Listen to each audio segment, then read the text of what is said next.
ඉතින් මේ තියෙන්නේ උසස් පෙළ සඳහා 2025 වර්ෂය සඳහා නිෂ්පාදිත ලංකාවේ ජනප්‍රියතම එස්විතානගේසගේ ICT පොත් සෙට් එක. මේ මුලින්ම බලා ගන්න ලැබෙන්නේ ICT 12-13 ශ්‍රේණි සඳහා නිෂ්පාදනය කළ තියෙන ඉංග්‍රීසි මාධ්‍ය ICT පොත් එක. ඒ වගේම මේ බලා ගන්න ලැබෙන්නේ 12-13 ශ්‍රේණි සඳහා නිෂ්පාදනය කළ තියෙන ICT සිංහල මාධ්‍ය පොත් එක. මෙන්න මේ තියෙන්නේ 12-13 පොත් දෙකම භාවිතා කරලා නිෂ්පාදනය කරලා තියෙන ප්‍රශ්න පොත.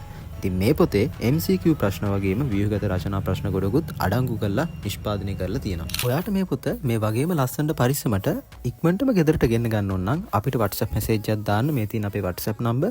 ඒ වගේම ඔයාට මේ පොත ගැන තව තොරතුරු බලා ගන්න ඕන නම් මේ තියෙන අපේ ප්‍රොෆයිල් එක. ඒ වගේම මේ ප්‍රොෆයිල් එක ඇතුළට ඇවිල්ලා ඔයාලට බලා ගන්න පුළුවන් වෙනවා මේ වගේ කරලා තියෙන වීඩියෝ ගොඩක්. ඉතින් ඒව බලලා ඔයාලට මේ පොත් ගැන හැම විස්තරයක්ම දැනගන්න හැකියාවක් ලැබෙනවා. එහෙනම් ඔයාට ඉක්මනටම මේ පොත ඕඩර් කරන්න ඕන නම් අපිට WhatsApp message එකක් දාන්න. ඔයාලට සුබ දවසක්.